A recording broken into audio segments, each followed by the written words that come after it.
Hola amigos de YouTube, espero que estén muy bien. En el día de hoy nos encontramos en la cuarta edición del podcast Pelota al Piso y volveremos a un tema que teníamos pendiente acerca del Balón de Oro. En el día de hoy hablaremos acerca del Balón de Oro del año 1957, el segundo Balón de Oro otorgado por la revista France Football. Como ya es costumbre, saludo a mi padre Raúl, que nos acompañará como contertulio en esta ocasión. ¿Cómo estás? Muy bien, Martín, contento de poder de nuevo estar realizando este podcast que espero sea del agrado de las personas que lo van a escuchar. Muchas gracias. Vamos a empezar ahora con la materia del podcast.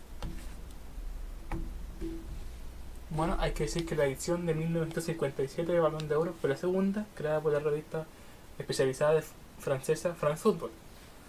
Al igual que el primer Balón de Oro, donde hablamos de cerca de Stanley Matthews, el jurado estuvo compuesto por 16 periodistas especializados de la UEFA. El resultado de esta votación fue publicado en el número 613 de la revista France Football. Hay que decir que para la elección había un jurado especializado, y ese jurado especializado elegía a los que a su juicio eran los 5 mejores futbolistas europeos. El futbolista elegido en primer lugar tenía 5 puntos, el segundo 4 y así sucesivamente. De esta manera se repartieron 240 puntos, siendo 80 el máximo de puntos que podía obtener un jugador. El futbolista galardonado de aquel año es considerado como uno de los mejores de todos los tiempos, un futbolista encantado de su época, un jugador de todo el campo. Tenía una gran técnica, velocidad, un regate y un potente disparo. Era un líder inigualable para sus compañeros, tomaba el balón en su propio campo y finiquitaba jugadas hacia el arco contrario. Él es Alfredo Di Stéfano. Vamos a hablar un poco acerca de la historia de Alfredo Di Stéfano. Él nació el día 4 de julio de 1926 en Buenos Aires, Argentina, en el seno de una familia de clase media baja. Su padre también se llamaba Alfredo Di Stéfano y su madre se llamaba Eulalia Laue Guilmont, y su abuelo paterno, Michel, fue el primer Di Stéfano que llegó a Buenos Aires proveniente de la isla napolitana de Capri. Sus primeros pasos en el fútbol los dio en 1940 con su hermano Tulio en el Club Social y Deportivo Unión Progresista, en el que jugó entre los años 1940 y 1943. Y fue así donde en una ocasión lo fueron a ver de algunos ojeadores de River Plate para ver los talentos que habían ahí, y de esa manera lo incorporaron a las categorías inferiores en 1944 y debutó con el primer equipo el día 15 de julio de 1945 frente a Huracán. Hay que decir que ese fue el único partido en el cual Di Stéfano jugó la temporada y culminó su primer paso en River Plate de esta manera. Ya que al año siguiente fue cedido al Club Deportivo Huracán de Argentina, quien había visto el talento de Di Stéfano, y en este club le fue muy bien y empezó a cimentar su carrera futbolística. Anotó 10 goles en 17 partidos. Hay que decir que había un interés muy grande por parte de Huracán por comprarlo, pues debido a su alto precio tuvo que regresar a River Plate. Aquí empieza el camino de la leyenda de Di Stéfano. En 1947 consiguió la liga con el club y se consagró campeón del torneo y goleador también del torneo con 27 goles en 30 partidos. En aquel año también fue nominado por primera vez, incorporándose a la selección argentina, con la que ganó el campeonato sudamericano en Guayaquil, Ecuador, en 1947. El campeonato sudamericano era el nombre que tenía la hoy Copa América. En este campeonato jugó 6 partidos y convirtió 6 goles. Hay que decir que el día 20 de julio de 1947 marcó su primer hat-trick en River Plate frente al Club Atlético Tigre, en la victoria 5-1. Ya como todo un referente en el fútbol argentino, en 1948 logra el vicecampeonato de la Copa Sudamericana de Campeones, luego de caer frente a Vasco da Gama. Este fue el torneo antecesor de la Copa Libertadores y empezó a disputarse en Chile. Posteriormente hubo una huelga en el fútbol argentino. ¿Nos podrías hablar acerca de la huelga que sucedió en el fútbol argentino? Claro, por un tema donde estaba involucrada la política precisamente en el gobierno de Domingo Perón, se estableció un salario máximo que podía tener un futbolista argentino en esa época, cosa que no fue aceptado por los futbolistas en general, y donde se produjo un éxodo de muchos futbolistas argentinos que fueron a jugar a otros países. El país que más recibió futbolistas argentinos, a más o menos unos 60, fue Colombia, que fue el destino que escogió Di Stéfano para continuar su carrera futbolística. Ahora, ¿por qué fueron a Colombia? Porque Colombia en esa época no estaba adherido a la FIFA. Por lo tanto, la competencia del fútbol podía recibir jugadores que venían de otros países sin ninguna dificultad. Y bueno, los sueldos que evidentemente pagaba el fútbol colombiano eran evidentemente muy atractivos para los futbolistas de esa época. Muchas gracias. Bueno, de esta manera Di Stéfano fue fichado para integrarse al plantel de Millonarios de Colombia, junto a figuras como Adolfo Pedernera y Néstor Rossi. Conformó uno de los equipos del continente que durante esa época, de comienzo de 1950, fue bautizado como el Ballet Azul. ¿Nos podrías hablar un poco de aquel equipo? ¿Tienes algunos recuerdos de aquel equipo?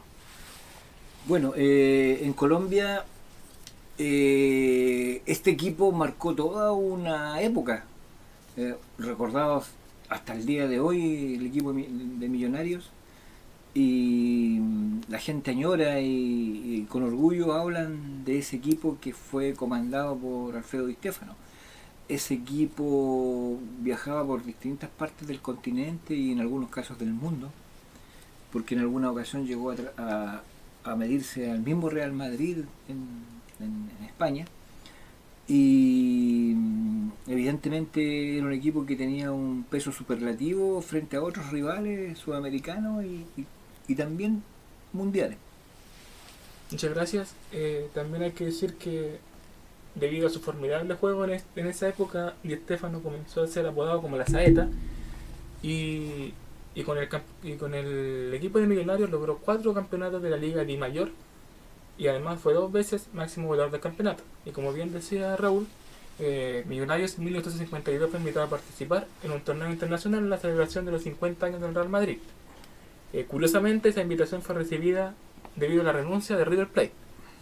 Allí el equipo colombiano, con este gran juego que nos describía, logró derrotar por 4-2 al Real Madrid, con el jugador argentino como el gran destacado.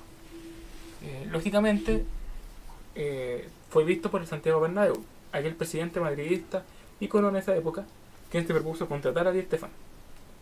De este modo, Di Stéfano se despidió del fútbol colombiano, dejando unas cifras tremendas: los 90 goles de 101 partidos oficiales en la Liga Di Mayor, 10 goles en la Copa de Colombia en 10 encuentros y 51 goles en 61 partidos no oficiales nacionales e internacionales.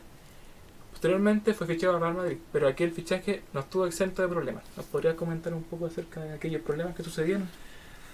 Claro, ocurría que se disputaban, había un triunvirato que tenía digamos la carta de Alfredo Di Stéfano, que eran la carta primero la tenía Millonario, que la quiso ceder en este caso a Real Madrid, que estaba muy interesado en comprarlo, pero también intervino Barcelona, y entre estos 3 equipos se peleaban los servicios de Di Stéfano, y donde hubo muchos tiros y afloja, temas de mucho dinero involucrado, pero finalmente fue Real Madrid quien compró los derechos federativos que tenía Millonario, y así se pudo hacer de la carta de Alfredo Di Stéfano. Muchas gracias. Ese fue un acontecimiento que no dejó indiferente a nadie.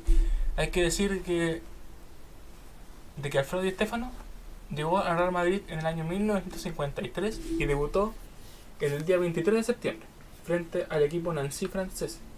En ese encuentro el Real Madrid cayó por 4-2, sin embargo Di Stéfano comenzó rápidamente a ser visto y ganó todo un gol en ese partido. Su debut oficial fue 4 días después ante el Racing de Santander, equipo español en Madrid, y ese partido finalizó con una victoria por 4-2 del Real Madrid, y pese a los casi 6 meses de inactividad debido a los problemas del fichaje, Di Stéfano fue el autor del primero de los goles. Con Di Stéfano el Real Madrid consiguió hasta 1957, que es el año que nos compete hoy, 3 ligas: la Liga de 1954, 1955 1957. ¿Nos podría decir más o menos qué implicó eso para el Real Madrid? Aquellas ligas conseguidas por ese equipo tan grande con Di Stéfano a la cabeza. Claro, mencionar antes que nada que Di Stéfano llegó ya como un jugador hecho y derecho y maduro a Real Madrid. Él tenía 27 años de edad cuando llegó al equipo de España. Además, la supremacía del fútbol español la tenía Barcelona, que era el acérrimo rival del Real Madrid. Y considerar que Real Madrid hacía 20 años que no ganaba una competencia a nivel local ni internacional.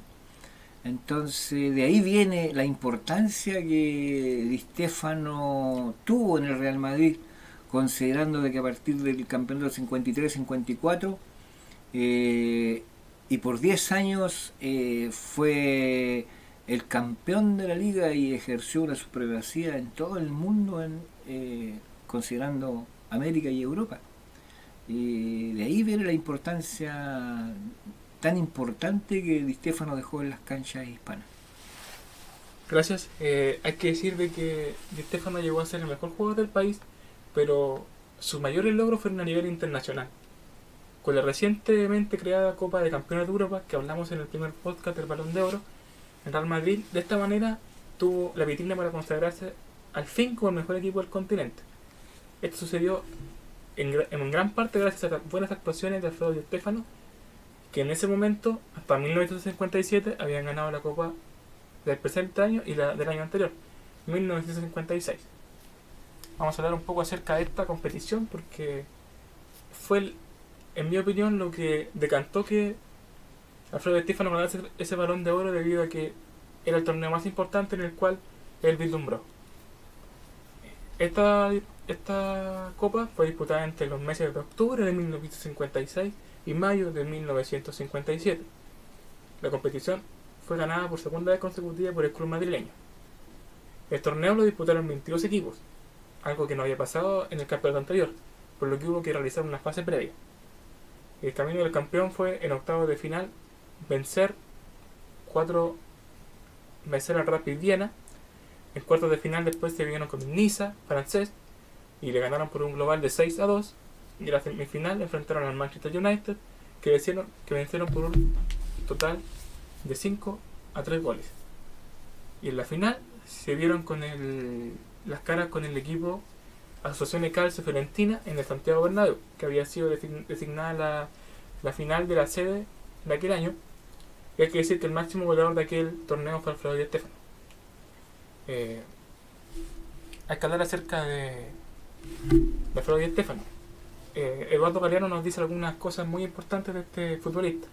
Decía, por ejemplo, que todo el juego cabía en sus zapatos, que la cancha nacía a sus pies y luego de sus mismos pies crecía. De arco a arco, Di Stéfano recorría toda la cancha, con la pelota cambiando de frente, cambiando de ritmo, y con un trotecito, de alguna manera, aparecía luego un ciclón imparable. Sin pelota se desmarcaba, hacía pasos vacíos y buscaba aire cuando se atoraba el juego. Nunca estaba quieto, era un hombre de cabeza alzada, lo que era muy habitual en los jugadores de aquella época. Veía toda la cancha y de aquella manera buscaba cruzar todo el campo para hacer los goles. Él estaba al principio, durante y en el final de la jugada y hacía goles de todos los colores. Decían que Di Stéfano era un jugador muy completo, era como un cometa, un jugador muy versátil. Y hay que decir que la salida del estadio la gente lo llevaba en andas. Uno de sus goles más recordados fue en el 1957, España contra Bélgica. Hay que decir de que ese gol es uno de los más misteriosos que hay de Alfredo Di Stéfano. No hay registros fotográficos ni documentales de aquel gol. Pero la historia cuenta así que Miguel, el futbolista español, madrugó la defensa belga en aquel partido de 1957, se infiltró por la derecha y lanzó un centro. De esta manera Di Stéfano se arrojó en plancha y desde el aire remató sin tener mucha visión del campo y de la pelota de taco. Y de esa manera logra un gol espectacular. De esta manera el astro argentino nacionalizado español tenía la costumbre de hacer goles de esta manera. toda valla abierta era un crimen imperdonable que exigía de inmediato un castigo y que él ejecutaba la pena metiendo estocadas fulminantes y precisas de duende bandido. Volviendo ya a la votación de Balón de Oro, hay que decir de que es una de las más altas que se haya tenido registro, porque Alfredo Di Stéfano concluyó la votación con 72 puntos en un máximo de 80. Era indiscutiblemente el mejor jugador de aquella época.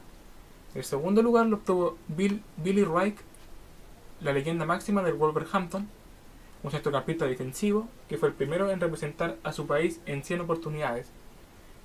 También tiene un récord Guinness del fair play porque nunca fue expulsado ni amonestado por ningún árbitro y fue el capitán en los mundiales de 1950, 54 y 58 de Inglaterra. Además ganó la primera división de aquel año, por lo que fue también un digno merecedor de estar en los anales de aquel triunfo. Luego, el tercer lugar fue compartido entre Duncan Edwards con 16 puntos, futbolista total de ida y vuelta con condiciones innatas para la defensa. Se incorporaba al ataque letalmente, era un jugador espectacular, con una capacidad de liderazgo que a veces sorprendía a propios y ajenos. Y también con 16 puntos aquel francés muy recordado Raymond Kopa, quien fue el tercer lugar de aquel podio con Alfredo Di Stéfano a la cabeza. Hay que decir de que Alfredo Di Stéfano hasta ese momento ya era una total leyenda del fútbol mundial y un justo ganador, en mi opinión, del Balón de Oro. ¿Para ti fue un justo ganador del Balón de Oro Alfredo Di Stéfano? Un justo ganador, claro que sí. Hay que considerar que el fútbol en esa época distaba bastante de cómo el fútbol se practica hoy en día. Por eso aparece esa creciente la figura de Di Stéfano, considerando que él es considerado un todocampista, un jugador de área a área, cosa que era muy difícil encontrar en esa época en un futbolista. Y aparte de eso tenía una ascendencia, una capacidad de liderazgo sobre sus compañeros que lo hacían ser un futbolista notable.